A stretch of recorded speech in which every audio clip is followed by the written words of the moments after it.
Alright, you little bastards, let's get one thing very clear. This channel, on YouTube, Moody Vintage TV, all of this is now under the protection of the Peaky fucking blinders. And that's the only one F word that I'm allowed for the rest of the video. It's kind of like PG-13, you know, when you're only allowed to have one F word. That was it.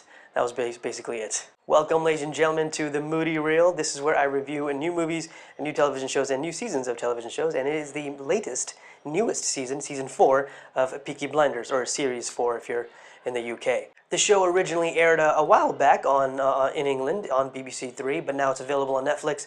So just because it says Netflix original, remember, it just means exclusive. It doesn't mean it's actually under the Netflix banner. But it is season 4, or series 4 of Peaky Blinders, and man, I gotta tell you, one season after another, this show has gone down as one of my favorite shows of all time. All time. It is in the same genre as HBO's Boardwalk Empire, but unlike Boardwalk Empire, there was no dip in form. There was no slight dip in form. I believed, and I loved Boardwalk Empire. It's a fantastic show. It's definitely a must-watch. But again, if you compared the two, I think Peaky Blinders, one season after another, there is no dip in form. It's just been great, one great season after another, and you enjoy yourselves even more and more. And more importantly, which I believe that maybe was a little lacking in Boardwalk Empire, was the fact that the character growth, the evolution each character goes through in Peaky Blinders that you may not have found in Boardwalk Empire. And the reason I compared the two is because that's probably the best way to describe this show. If you haven't watched Peaky Blinders, watch it. Boardwalk might have the star-studded power, you know, Steve Buscemi as Nucky Thompson, and of course we were also reintroduced to notorious figures in history like Lucky Luciano, Al Capone, and funny enough, Al Capone was actually mentioned in season 4 of Peaky Blinders. When and where, I'm not just going to keep that because it's no spoilers here. No spoilers, folks. I won't ruin it for you. And if you're unfamiliar with Peaky Blinders, of course, it is led by the Gypsy Romany gang, the Shelbys, the Shelby family, led by, of course, Thomas Shelby and his brothers and his merry men. And pretty much it's a family joint business, and they end up pretty much running the city of Birmingham.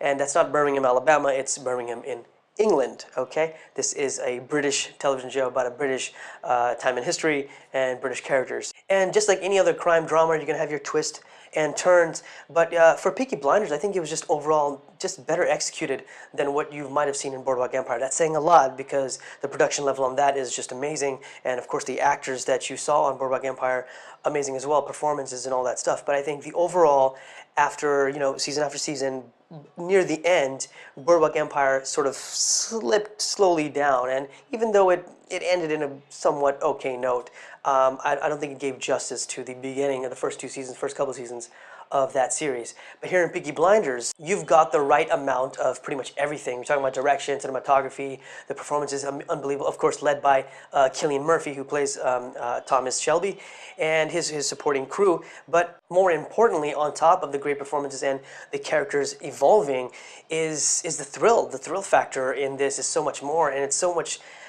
There's the glamour between this, you know, in the early 20th century to the American early 20th century is, I mean, there's definitely a huge contrast, but I just felt that this is grittier.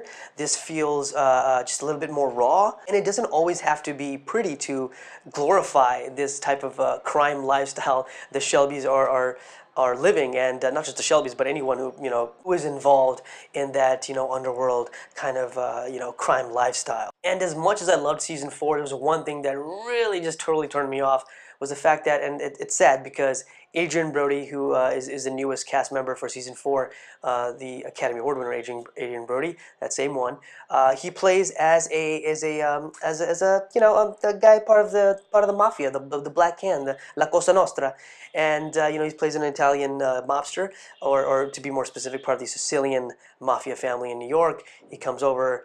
There's a vendetta, no spoilers, don't worry, but there was a reason for that he's in Birmingham for. So he's out there basically trying to be the antagonist in season 4. I don't want to say antagonist, more like a rival, because let's face it, the main characters in Peaky Blinders and shows in the same kind, they're not really heroes either. But back to Adrien Brody here, and we also, again, this season you also see Tom Hardy come back to replay his character from the past seasons.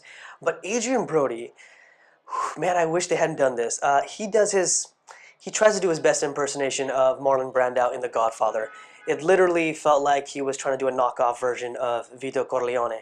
Buonasera, buonasera. What did I ever do to you for you to disrespect me in this manner? For you to impersonate Marlon Brando and The Godfather? I don't understand. There's only one Vito Corleone, okay? And everybody can do this. Not everybody. Most people can do this. Try to be the Don Corleone like me. But Adrien, you should have just stuck to yourself, because it was a little insulting. Wow, 2 impersonations in one video. I must really like Peaky Blinders. The point of it is, I wish he hadn't done that. It really took me off in a lot of the scenes that he was in. And he's such a great actor. He could have just went for a regular, generic, sort of Italian, like this, maybe just not in your face, but this was the early 20s, so it wasn't exaggerated, It's not the same guys that you might have seen in, for example, maybe The Godfather, or Casino, or what's that one movie? Oh, that's right, The Goodfellas. Goodfellas, The Godfather, what have you. I just wish they hadn't done that.